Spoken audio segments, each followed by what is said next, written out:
Salomo mendirikan istananya sampai 13 tahun lamanya. Barulah selesai seluruh istananya itu. Ia mendirikan gedung hutan Libanon, 100 hasta panjangnya dan 50 hasta lebarnya, dan 30 hasta tingginya. Disangga oleh 3 jajar tiang kayu aras dengan ganja kayu aras di atas tiang itu. Gedung itu ditutup dari atas dengan langit-langit kayu aras. Di atas balok-balok melintang yang disangga oleh tiang-tiang itu. 45 jumlahnya, yakni 15 sejajar. Ada pula 3 jajar jendela berbidai. Jendela berhadapan dengan jendela 3 kali. Dan semua pintu dan jendela segi 4 bangunnya. Jendela berhadapan dengan jendela 3 kali. Ia membuat juga balai saka, 50 hasta panjangnya dan 30 hasta lebarnya. Dengan di sebelah depannya sebuah balai lagi yang bertiang dan bertangga di sebelah depannya. Dibuatnya juga balai singgasana, tempat ia memutuskan hukum. Balai pengadilan, yang ditutupi dengan kayu aras dari lantai sampai ke balok langit-langit. Dan gedung kediamannya sendiri, di pelataran yang lain, lebih ke sebelah dalam lagi dari balai itu, adalah sama buatannya. Dan bagi anak Firaun yang diambil Salomo menjadi istrinya, dibuatnya juga sebuah gedung sama dengan balai itu. Tembok dari semuanya ini dibuat dari batu yang mahal-mahal, yang sesuai dengan ukuran batu pahat, digergaji dengan gergaji dari sebelah dalam dan dari sebelah luar, dari dasar sampai ke atas, dan juga dari tembok luar sampai kepada tembok pelataran besar. Bahkan dasar gedung-gedung itu dari batu yang mahal-mahal, batu yang besar-besar, batu yang 10 hasta, dan batu yang 8 hasta. Di bagian atas ada batu yang mahal-mahal, berukuran batu pahat, dan kayu aras juga. Sekeliling pelataran besar ada tembok dari 3 jajar batu pahat dan 1 jajar balok kayu aras. Demikian juga sekeliling pelataran dalam rumah Tuhan dan balainya. Kemudian Raja Salomo menyuruh orang menjemput Hiram dari Tirus. Dia adalah anak seorang janda dari suku Naftali, sedang ayahnya orang Tirus, tukang tembaga. Ia penuh dengan keahlian, pengertian, dan pengetahuan untuk melakukan segala pekerjaan tembaga. Ia datang kepada Raja Salomo, lalu melakukan segala pekerjaan itu bagi raja. Ia membentuk 2 tiang tembaga. Tinggi tiang yang satu 18 hasta, dan dapat dililit oleh tali yang 12 hasta panjangnya. Tiang yang kedua demikian juga. Dibuatnya juga 2 ganja untuk ditaruh di kepala tiang-tiang itu dari tembaga tuangan. Tinggi ganja yang satu 5 hasta, dan tinggi ganja yang kedua 5 hasta. Dibuatnya pula 2 jala-jala untuk ganja yang ada di kepala tiang itu. Jala-jala itu semacam kawat berpilin, semacam untaian rantai. 1 jala-jala untuk ganja yang satu, dan 1 jala-jala untuk ganja yang kedua. Kemudian dibuatnya juga buah-buah delima, 2 jajar berkeliling pada jala-jala yang satu, untuk menutupi ganja yang di ujung tiang itu, dan demikian pula dibuatnya pada ganja yang kedua. Dan ganja yang di kepala tiang dekat balai depan itu berbentuk bunga bakung, tingginya 4 hasta, yakni ganja-ganja yang di atas kedua tiang itu, di sebelah atas sekali, lewat jala-jala yang meliliti perut ganja itu. Dan buah-buah delima ada 200 berjajar, berkeliling pada ganja yang satu. Demikian juga pada ganja yang kedua. Kemudian tiang-tiang itu didirikannya dekat balai ruang besar. Ketika ia mendirikan tiang kanan, ia menamainya Yakin. Ketika ia mendirikan tiang kiri, ia menamainya Boas.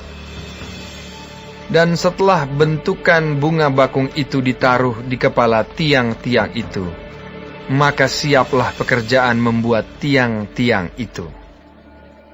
Kemudian dibuatnyalah laut, tuangan yang 10 hasta dari tepi ke tepi, bundar keliling, 5 hasta tingginya, dan yang dapat dililit berkeliling oleh tali yang 30 hasta panjangnya.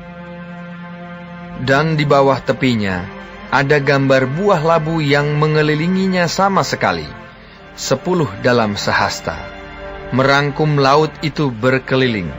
Labu itu 2 jajar, dituang setuangan dengan bejana itu.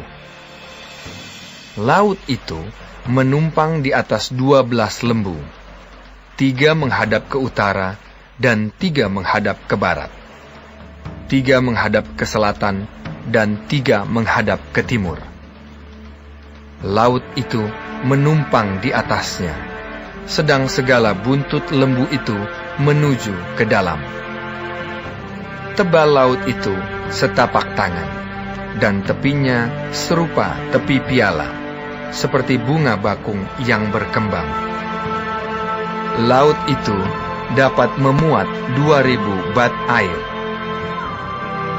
Selanjutnya, dibuatnya 10 kereta penopang dari tembaga. 1 kereta 4 hasta panjangnya, 4 hasta lebarnya, dan 3 hasta tingginya. Beginilah bentuk kereta penopang itu. Ada papan penutupnya, dan papan itu diapit oleh bingkai. Dan pada papan penutup yang diapit oleh bingkai itu ada singa, lembu, dan kerub. Dan demikian juga pada bingkai itu. Di sebelah atas dan di sebelah bawah singa dan lembu itu ada karangan-karangan bunga yang tergantung. Pada 1 kereta penopang ada 4 roda tembaga dengan poros tembaga. Dan pada keempat penjurunya ada sangga untuk menyangga bejana pembasuhan. Sangga-sangga itu dituang, dan di sebelah luar setiap sangga ada karangan bunga. Dan mulut kereta penopang itu ada di sebelah dalam sangga-sangga itu, menonjol ke atas 1 hasta. Mulutnya itu bundar, buatannya sebagai tumpuan, dan dalamnya 1,5 hasta. Juga pada mulutnya itu ada ukiran, tetapi papan-papan penutupnya 4 persegi, jadi tidak bundar.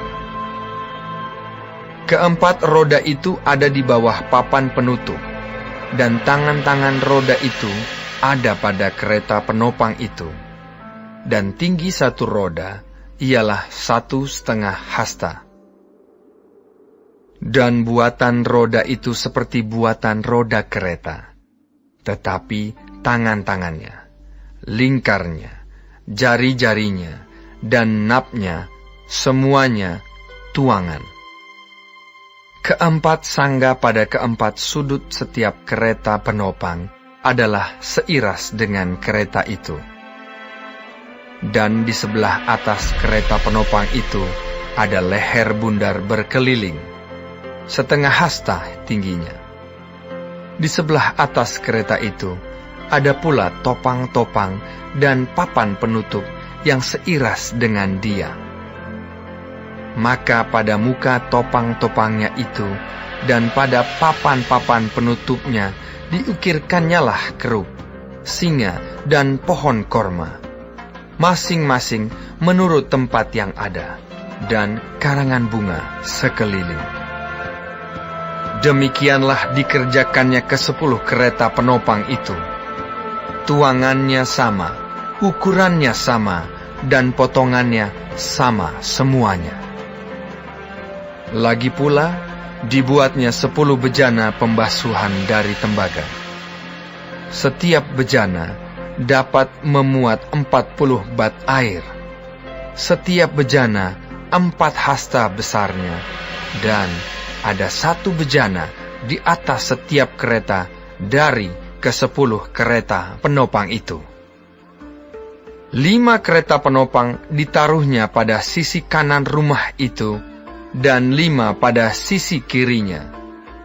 Tetapi laut itu ditaruhnya pada sisi kanan rumah itu, arah tenggara.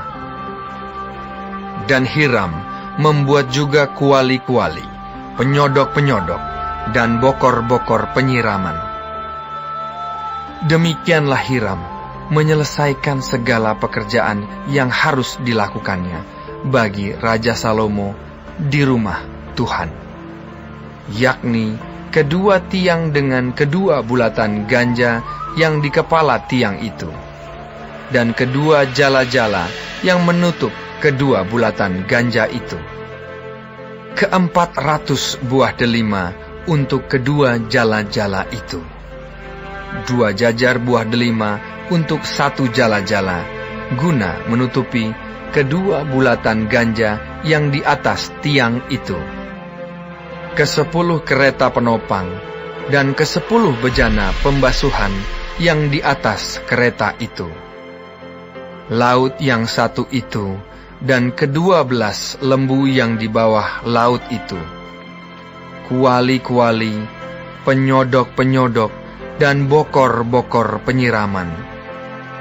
Segala perlengkapan yang dibuat Hiram bagi Raja Salomo di rumah Tuhan itu adalah dari tembaga yang diupam. Raja menuang semuanya itu di lembah Yordan, di dalam tanah liat antara Sukot dan Sartan. Dan Salomo membiarkan segala perlengkapan itu tidak ditimbang, karena jumlahnya yang amat besar. Berat tembaga itu tidaklah terhitung.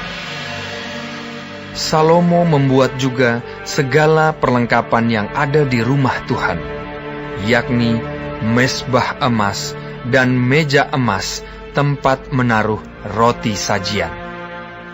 Kandil-kandil dari emas murni, 5 di sebelah kanan dan 5 di sebelah kiri, di depan ruang belakang.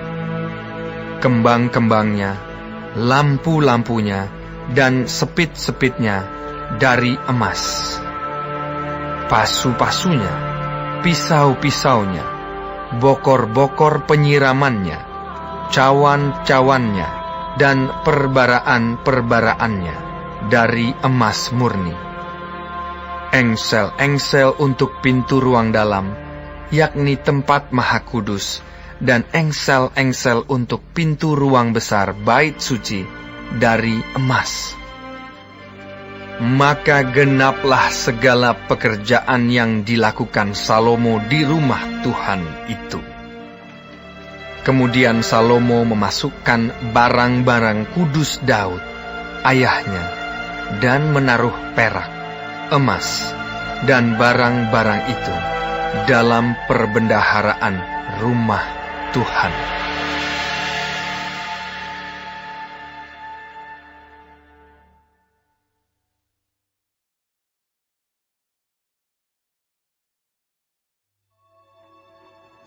Lalu ia membuat mezbah tembaga yang 20 hasta panjangnya dan 20 hasta lebarnya dan 10 hasta tingginya.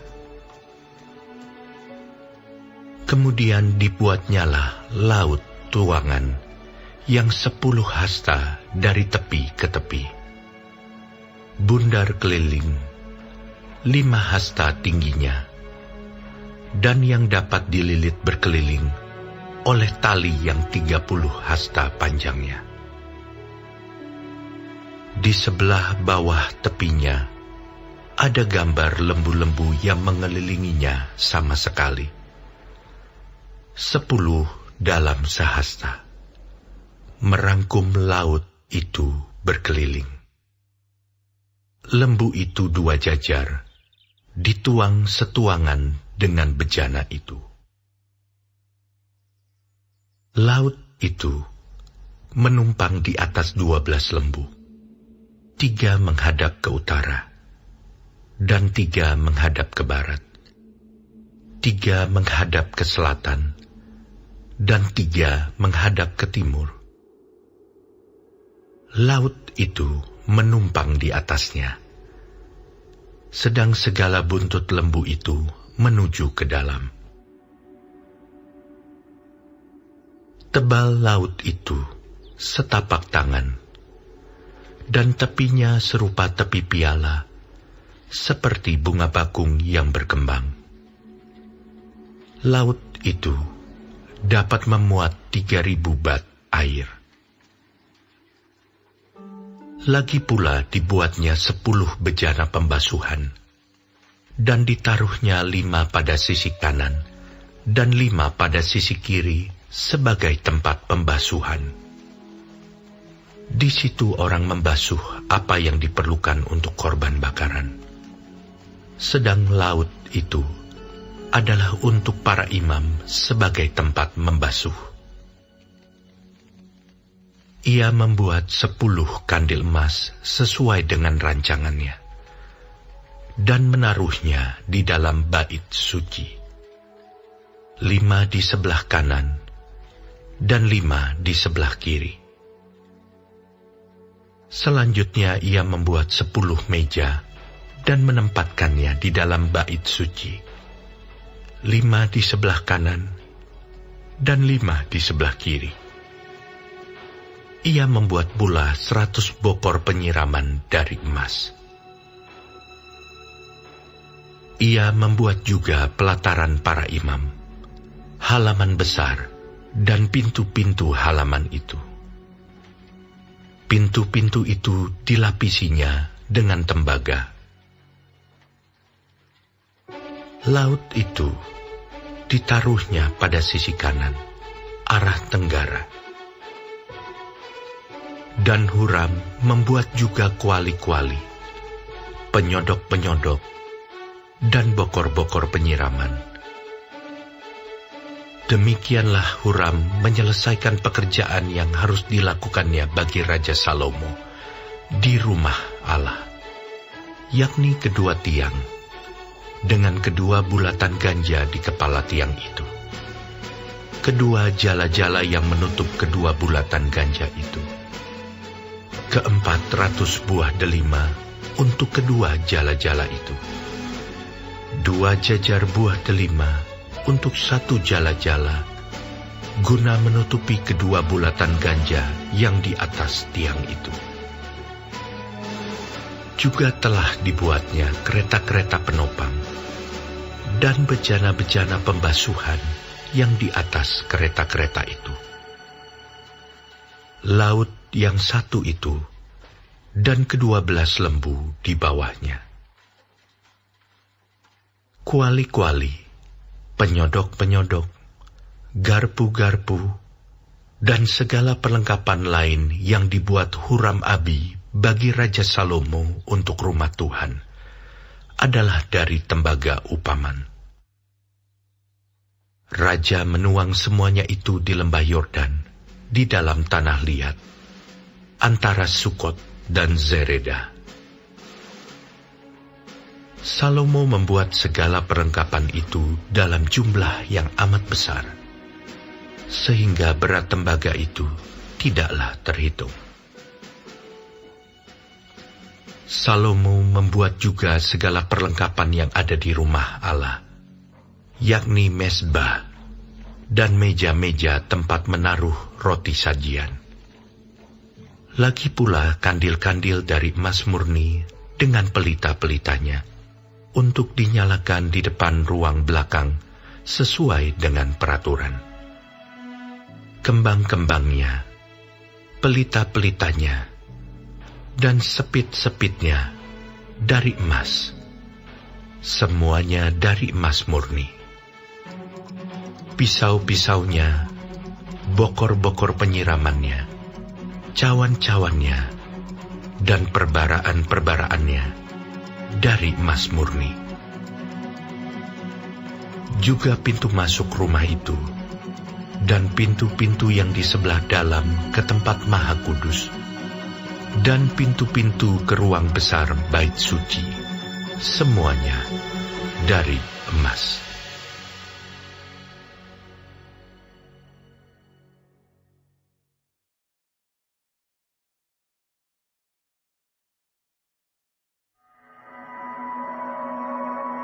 Pada waktu itu, Raja Salomo menyuruh para tua-tua Israel dan semua kepala suku, yakni para pemimpin puak orang Israel, berkumpul di hadapannya di Yerusalem untuk mengangkut tabut perjanjian Tuhan dari kota Daud, yaitu Sion. Maka pada hari raya di bulan Etanim, yakni bulan ke-7, berkumpullah di hadapan Raja Salomo semua orang Israel. Setelah semua tua-tua Israel datang, maka imam-imam mengangkat tabut itu. Mereka mengangkut tabut Tuhan dan kemah pertemuan dan segala barang kudus yang ada dalam kemah itu.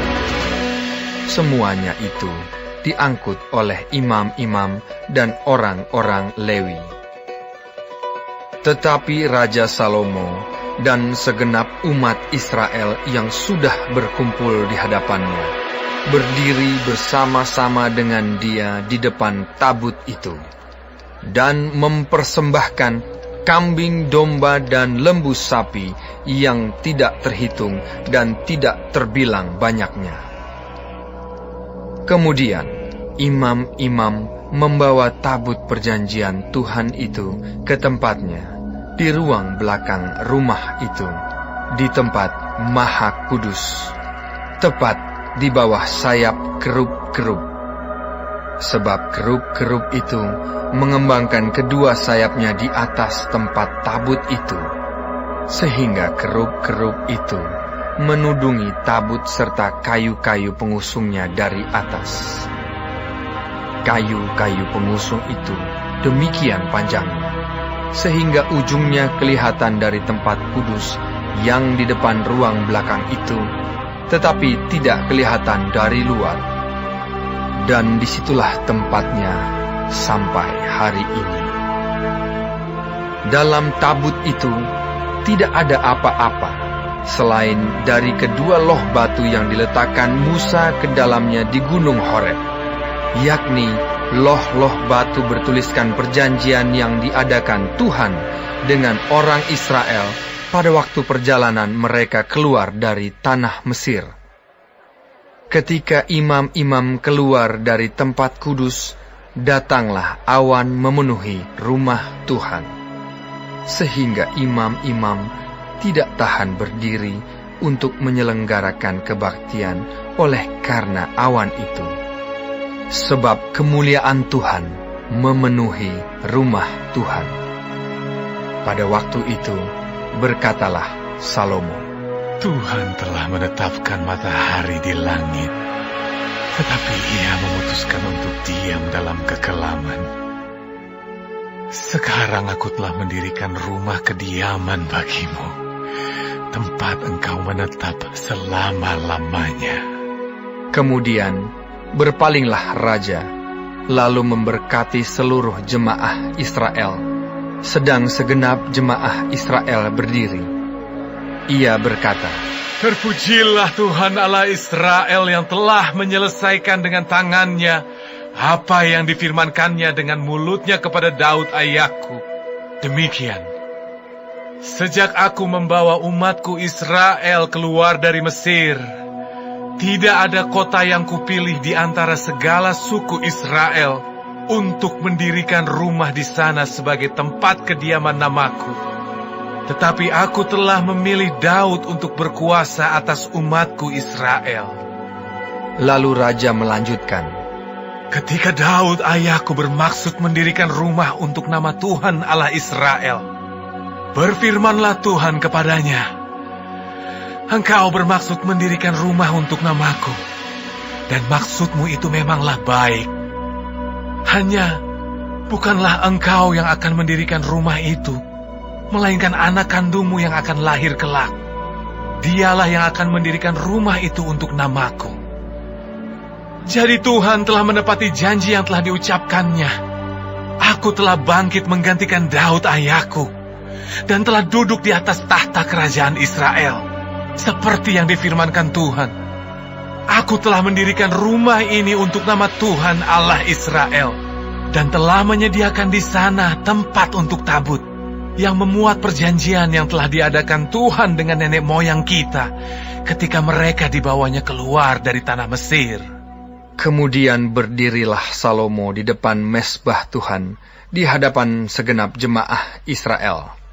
Ditadahkannyalah tangannya ke langit, lalu berkata, Ya Tuhan, Allah Israel, tidak ada Allah seperti Engkau di langit di atas dan di bumi di bawah. Engkau yang memelihara perjanjian dan kasih setia kepada hamba-hambamu yang dengan segenap hatinya hidup di hadapan-Mu. Engkau yang tetap berpegang pada janjimu terhadap hamba-Mu Daud ayahku, dan yang telah menggenapi dengan tangan-Mu apa yang Kau firmankan dengan mulut-Mu, seperti yang terjadi pada hari ini. Maka sekarang ya Tuhan Allah Israel, peliharalah apa yang Kau janjikan kepada hamba-Mu Daud ayahku, dengan berkata, Keturunanmu takkan terputus di hadapanku, dan tetap akan duduk di atas tahta kerajaan Israel, asal anak-anakmu tetap hidup di hadapanku sama seperti Engkau hidup di hadapanku. Maka sekarang ya Allah Israel, biarlah kiranya menjadi nyata keteguhan janji yang telah Kau ucapkan kepada hamba-Mu Daud ayahku. Tetapi benarkah Allah hendak diam di atas bumi? Sesungguhnya langit, bahkan langit yang mengatasi segala langit pun, tidak dapat memuat Engkau. Terlebih lagi rumah yang kudirikan ini. Maka berpalinglah kepada doa dan permohonan hamba-Mu ini ya Tuhan Allahku. Dengarkanlah seruan dan doa yang hamba-Mu panjatkan di hadapan-Mu pada hari ini. Kiranya mata-Mu terbuka terhadap rumah ini siang dan malam, terhadap tempat yang Kau katakan, namaku akan tinggal di sana. Dengarkanlah doa yang hamba-Mu panjatkan di tempat ini. Dan dengarkanlah permohonan hamba-Mu dan umat-Mu Israel yang mereka panjatkan di tempat ini, bahwa Engkau juga yang mendengarnya di tempat kediaman-Mu di sorga. Dan apabila Engkau mendengarnya, maka Engkau akan mengampuni. Jika seseorang telah berdosa kepada temannya, lalu diwajibkan mengangkat sumpah dengan mengutuk dirinya, dan dia datang bersumpah ke depan mezbah-Mu di dalam rumah ini, maka Engkau pun kiranya mendengarkannya di sorga, dan bertindak serta mengadili hamba-hamba-Mu, yakni menyatakan bersalah orang yang bersalah dengan menanggungkan perbuatannya kepada orang itu sendiri, tetapi menyatakan benar orang yang benar, dengan memberi pembalasan kepadanya yang sesuai dengan kebenarannya. Apabila umat-Mu Israel terpukul kalah oleh musuhnya karena mereka berdosa kepadamu, kemudian mereka berbalik kepadamu dan mengakui nama-Mu, dan mereka berdoa dan memohon kepadamu di rumah ini, maka Engkau pun kiranya mendengarkannya di sorga, dan mengampuni dosa umat-Mu Israel, dan mengembalikan mereka ke tanah yang telah Kau berikan kepada nenek moyang mereka. Apabila langit tertutup sehingga tidak ada hujan, sebab mereka berdosa kepadamu, lalu mereka berdoa di tempat ini dan mengakui nama-Mu, dan mereka berbalik dari dosanya, sebab Engkau telah menindas mereka, maka Engkau pun kiranya mendengarkannya di sorga, dan mengampuni dosa hamba-hamba-Mu umat-Mu Israel, karena Engkaulah yang menunjukkan kepada mereka jalan yang baik yang harus mereka ikuti. Dan Engkau kiranya memberikan hujan kepada tanah-Mu yang telah Kau berikan kepada umat-Mu menjadi milik pusaka.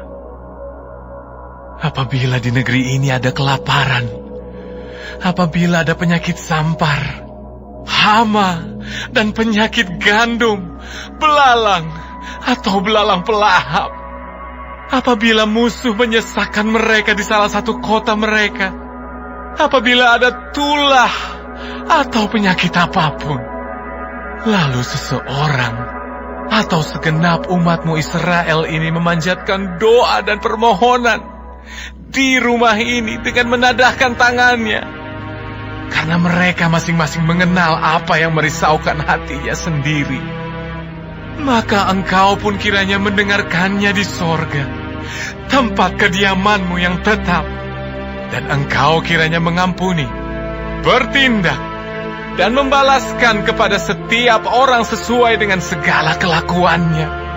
Karena Engkau mengenal hatinya, sebab Engkau sajalah yang mengenal hati semua anak manusia, supaya mereka takut akan Engkau selama mereka hidup di atas tanah yang telah Kau berikan kepada nenek moyang kami.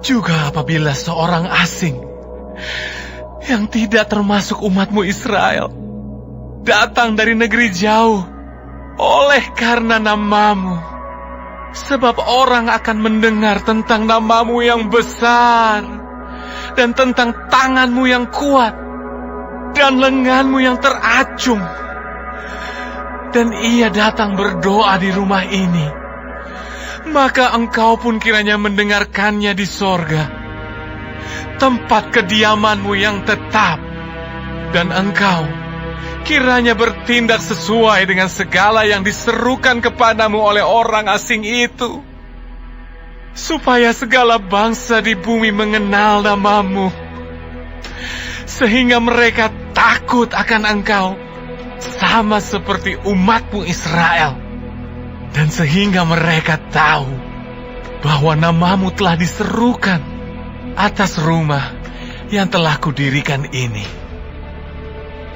Apabila umat-Mu keluar untuk berperang melawan musuhnya, ke arah manapun Engkau menyuruh mereka, dan apabila mereka berdoa kepada Tuhan dengan berkiblat ke kota yang telah Kau pilih, dan ke rumah yang telah Kudirikan bagi nama-Mu, maka Engkau kiranya mendengarkan di sorga doa dan permohonan mereka, dan Engkau kiranya memberikan keadilan kepada mereka. Apabila mereka berdosa kepadamu, karena tidak ada manusia yang tidak berdosa, dan Engkau murka kepada mereka, dan menyerahkan mereka kepada musuh, sehingga mereka diangkut tertawan ke negeri musuh yang jauh atau yang dekat. Dan apabila mereka sadar kembali dalam hatinya di negeri tempat mereka tertawan, dan mereka berbalik dan memohon kepadamu di negeri orang-orang yang mengangkut mereka tertawan, dengan berkata, kami telah berdosa, bersalah, dan berbuat fasik. Apabila mereka berbalik kepadamu dengan segenap hatinya, dan dengan segenap jiwanya di negeri musuh yang mengangkut mereka tertawan, dan apabila mereka berdoa kepadamu, dengan berkiblat ke negeri mereka yang telah Kau berikan kepada nenek moyang mereka, ke kota yang telah Kau pilih, dan ke rumah yang telah Kudirikan bagi nama-Mu, maka Engkau kiranya mendengarkan di sorga tempat kediaman-Mu yang tetap kepada doa dan permohonan mereka, dan Engkau kiranya memberikan keadilan kepada mereka. Engkau kiranya mengampuni umat-Mu yang telah berdosa kepadamu, mengampuni segala pelanggaran yang dilakukan mereka kepadamu, dan kiranya Engkau membuat mereka menjadi kesayangan orang-orang yang mengangkut mereka tertawan, sehingga orang-orang itu menyayangi mereka, sebab mereka itu umat-Mu dan milik kepunyaan-Mu yang telah Kau bawa keluar dari Mesir, dari tengah-tengah dapur peleburan besi. Hendaklah mata-Mu terbuka terhadap permohonan hamba-Mu dan terhadap permohonan umat-Mu Israel. Dan hendaklah Engkau mendengarkan mereka seberapa kali mereka berseru kepadamu. Sebab Engkaulah yang memisahkan mereka bagimu, menjadi milik kepunyaan-Mu dari antara segala bangsa di bumi.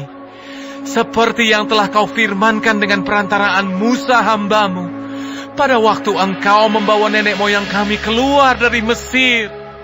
Ya Tuhan Allah. Ketika Salomo selesai memanjatkan segala doa dan permohonan itu kepada Tuhan, bangkitlah ia dari depan mezbah Tuhan, setelah berlutut dengan menadahkan tangannya ke langit.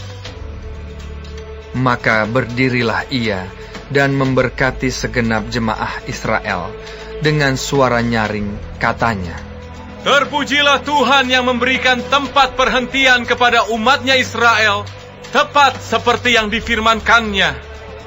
Dari segala yang baik yang telah dijanjikannya dengan perantaraan Musa hamba-Nya, tidak ada satupun yang tidak dipenuhi. Kiranya Tuhan Allah kita menyertai kita sebagaimana Ia telah menyertai nenek moyang kita. Janganlah Ia meninggalkan kita, dan janganlah Ia membuangkan kita, tetapi hendaklah dicondongkannya hati kita kepadanya, untuk hidup menurut segala jalan yang ditunjukkannya, dan untuk tetap mengikuti segala perintahnya, dan ketetapannya, dan peraturannya, yang telah diperintahkannya kepada nenek moyang kita. Hendaklah perkataan yang telah kupohonkan tadi di hadapan Tuhan, dekat pada Tuhan Allah kita, siang dan malam, supaya Ia memberikan keadilan kepada hamba-Nya dan kepada umat-Nya Israel menurut yang perlu pada setiap hari, supaya segala bangsa di bumi tahu bahwa Tuhanlah Allah dan tidak ada yang lain. Dan hendaklah kamu berpaut kepada Tuhan Allah kita dengan sepenuh hatimu dan dengan hidup menurut segala ketetapannya, dan dengan tetap mengikuti segala perintahnya seperti pada hari ini. Lalu raja bersama-sama segenap Israel mempersembahkan korban sembelihan di hadapan Tuhan. Sebagai korban keselamatannya kepada Tuhan, Salomo mempersembahkan 22.000 ekor lembu sapi dan 120.000 ekor kambing domba.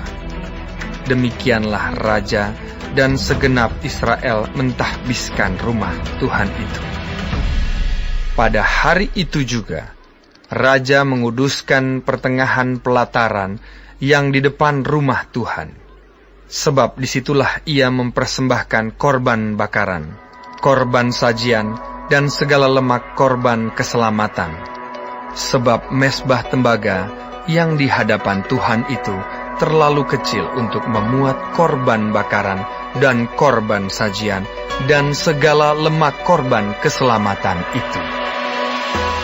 Lalu Salomo mengadakan perayaan pada waktu itu juga di hadapan Tuhan Allah kita selama 7 hari, bersama-sama dengan seluruh Israel, suatu jemaah yang besar, dari jalan masuk ke Hamat sampai sungai Mesir.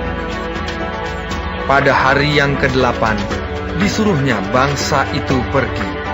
Maka mereka memohon berkat untuk raja, lalu pulang ke kemah mereka sambil bersukacita dan bergembira atas segala kebaikan yang telah dilakukan Tuhan kepada Daud, hamba-Nya, dan kepada orang Israel, umat-Nya.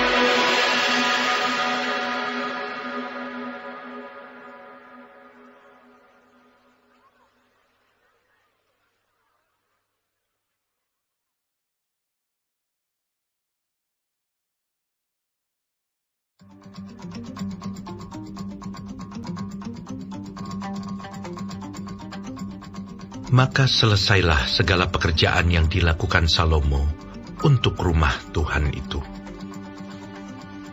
Kemudian Salomo memasukkan barang-barang kudus Daud ayahnya, dan menaruh perak, emas, dan barang-barang itu dalam perbendaharaan rumah Allah.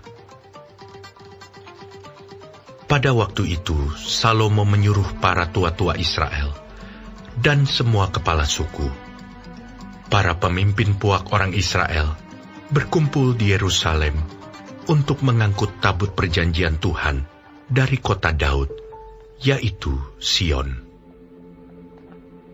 Maka pada hari raya di bulan ke-7, berkumpullah di hadapan raja semua orang Israel.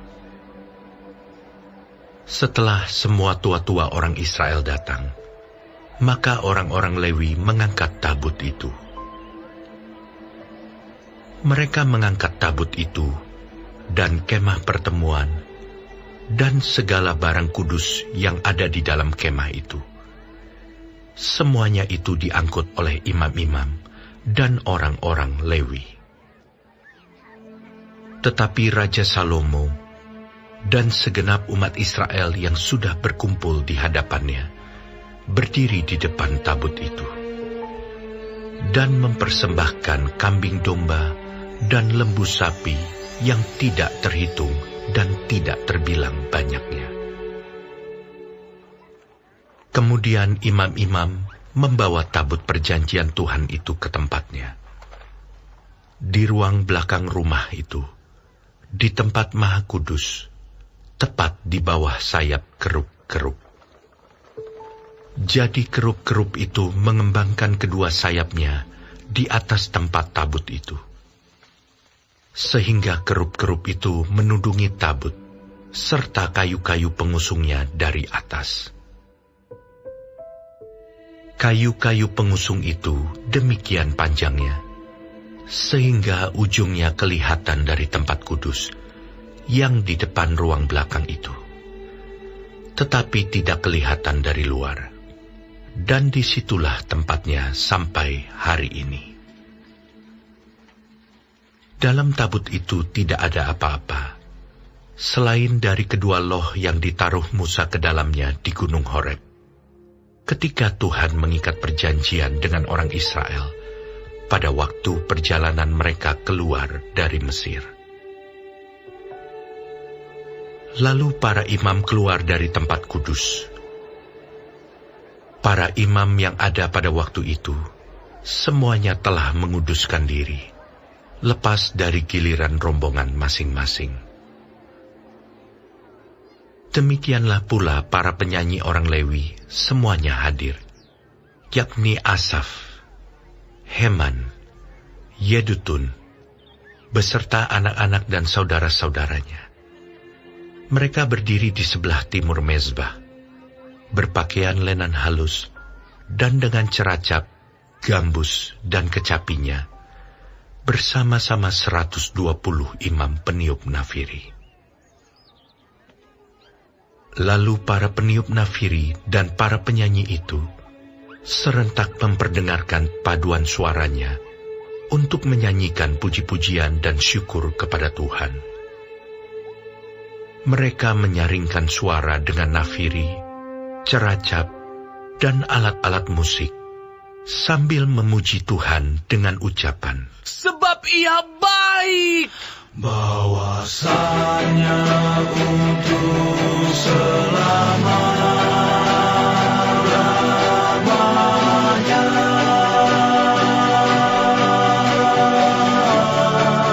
kasih setianya. Pada ketika itu, Rumah itu, yakni rumah Tuhan, dipenuhi awan.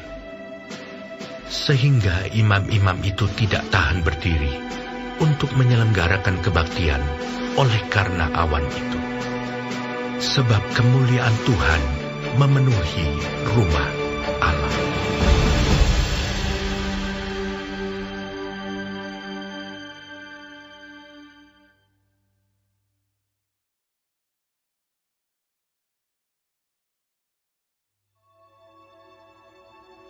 Pada waktu itu berkatalah Salomo, Tuhan telah memutuskan untuk diam dalam kekelaman. Sekarang, aku telah mendirikan rumah kediaman bagimu, tempat engkau menetap selama-lamanya. Kemudian berpalinglah raja, lalu memberkati seluruh jemaah Israel.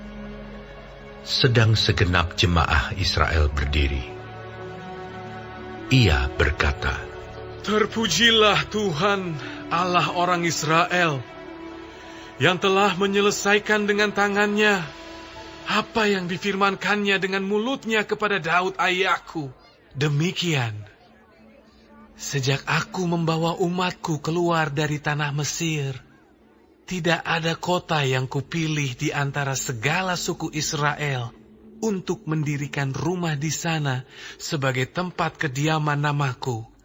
Dan tidak ada orang yang kupilih untuk menjadi raja atas umatku Israel.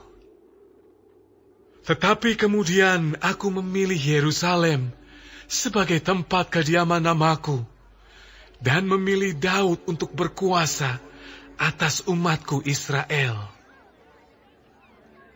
Ketika Daud ayahku bermaksud mendirikan rumah untuk nama Tuhan Allah Israel, berfirmanlah Tuhan kepadanya, Engkau bermaksud mendirikan rumah untuk namaku, dan maksudmu itu memanglah baik. Hanya, bukanlah engkau yang akan mendirikan rumah itu, melainkan anak kandungmu yang akan lahir kelak. Dialah yang akan mendirikan rumah itu untuk namaku.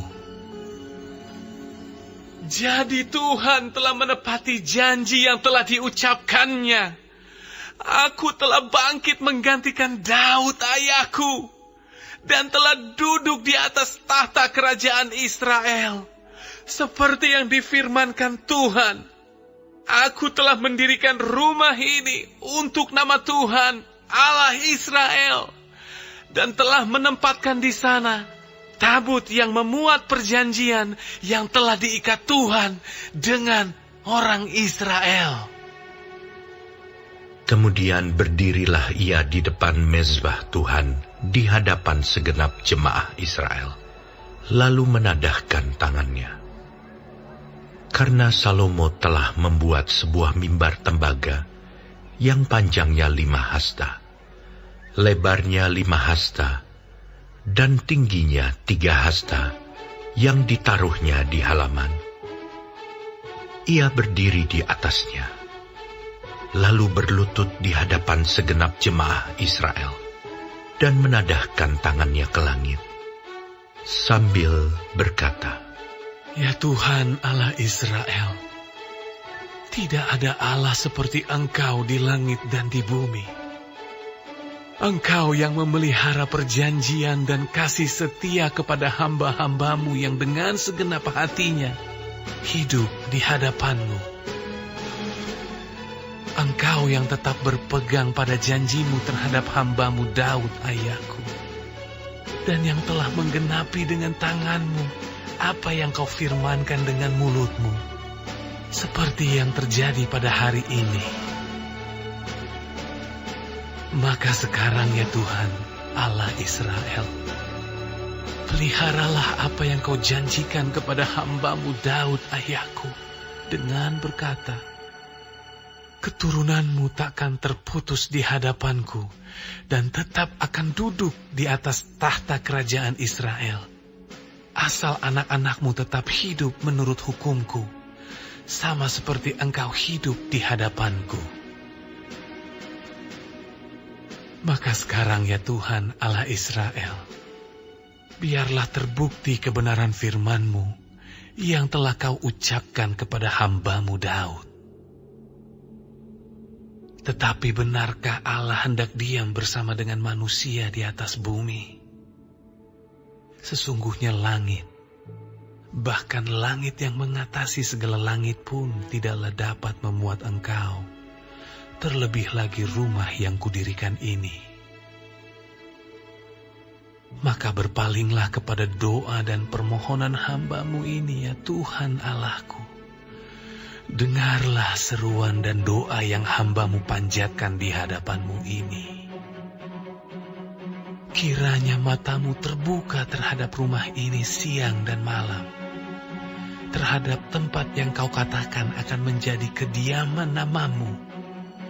Dengarkanlah doa yang hamba-Mu panjatkan di tempat ini. Dan dengarkanlah permohonan hamba-Mu dan umat-Mu Israel yang mereka panjatkan di tempat ini, bahwa Engkau juga yang mendengarnya dari tempat kediaman-Mu, dari sorga. Dan apabila Engkau mendengarnya, maka Engkau akan mengampuni.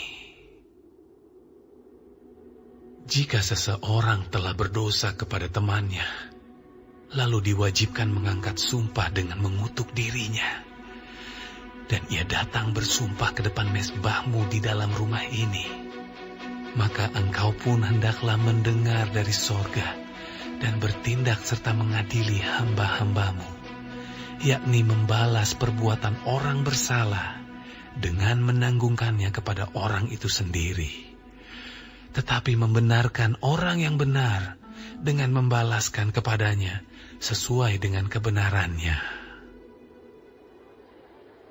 Apabila umat-Mu Israel terpukul kalah oleh musuhnya karena mereka berdosa kepadamu, kemudian mereka berbalik dan mengakui nama-Mu, dan mereka berdoa dan memohon di hadapan-Mu di rumah ini, maka Engkau pun kiranya mendengar dari sorga dan mengampuni dosa umat-Mu Israel, dan mengembalikan mereka ke tanah yang telah Kau berikan kepada mereka dan nenek moyang mereka.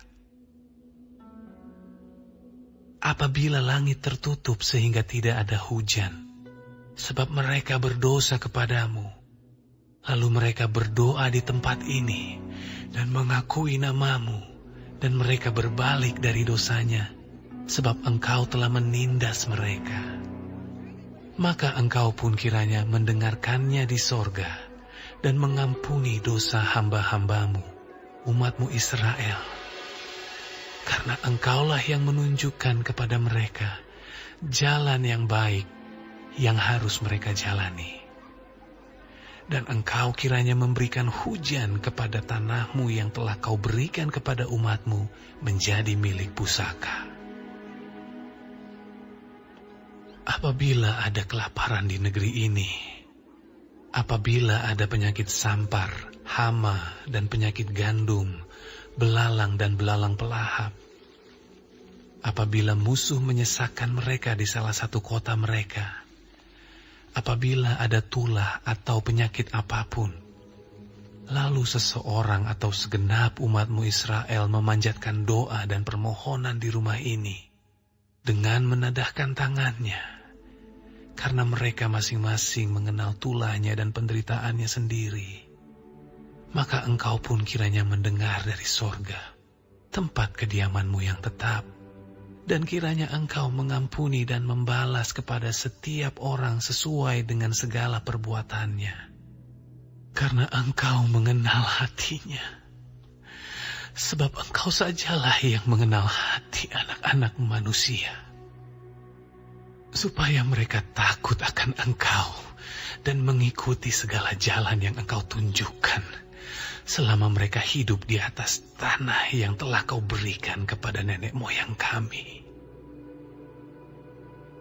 Juga apabila seorang asing yang tidak termasuk umat-Mu Israel datang dari negeri jauh oleh karena nama-Mu yang besar, tangan-Mu yang kuat dan lengan-Mu yang teracung, dan ia datang berdoa di rumah ini, maka Engkau pun kiranya mendengar dari sorga dari tempat kediamanmu yang tetap, dan kiranya engkau bertindak sesuai dengan segala yang diserukan kepadamu oleh orang asing itu, supaya segala bangsa di bumi mengenal namamu, sehingga mereka takut akan engkau, sama seperti umatmu Israel, dan sehingga mereka tahu bahwa namamu telah diserukan atas rumah yang telah kudirikan ini. Apabila umatmu keluar untuk berperang melawan musuh-musuhnya, ke arah manapun engkau menyuruh mereka, dan apabila mereka berdoa kepadamu dengan berkiblat ke kota yang telah kau pilih ini, dan ke rumah yang telah kudirikan bagi namamu, maka engkau kiranya mendengar dari sorga doa dan permohonan mereka, dan engkau kiranya memberikan keadilan kepada mereka. Apabila mereka berdosa kepadamu, karena tidak ada manusia yang tidak berdosa, dan engkau murka kepada mereka dan menyerahkan mereka kepada musuh, sehingga mereka diangkut tertawan ke negeri yang jauh atau yang dekat.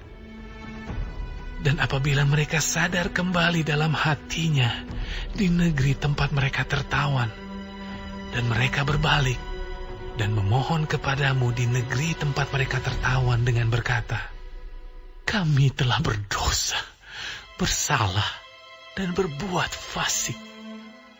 Apabila mereka berbalik kepadamu dengan segenap hatinya dan dengan segenap jiwanya di negeri orang-orang yang mengangkut mereka tertawan, dan apabila mereka berdoa kepadamu dengan berkiblat ke negeri mereka yang telah kau berikan kepada nenek moyang mereka, ke kota yang telah kau pilih, dan ke rumah yang telah kudirikan bagi namamu, maka engkau kiranya mendengarkan dari sorga, dari tempat kediamanmu yang tetap, kepada doa dan segala permohonan mereka, dan kiranya engkau memberikan keadilan kepada mereka, dan engkau kiranya mengampuni umatmu yang telah berdosa kepadamu.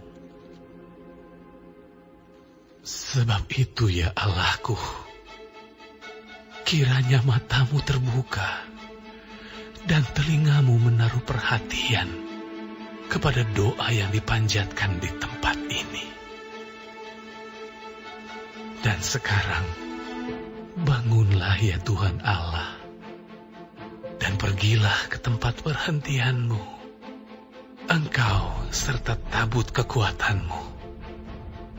Kiranya ya Tuhan Allah, imam-imammu berpakaian keselamatan, dan orang-orang yang kau kasihi bersukacita karena kebaikanmu.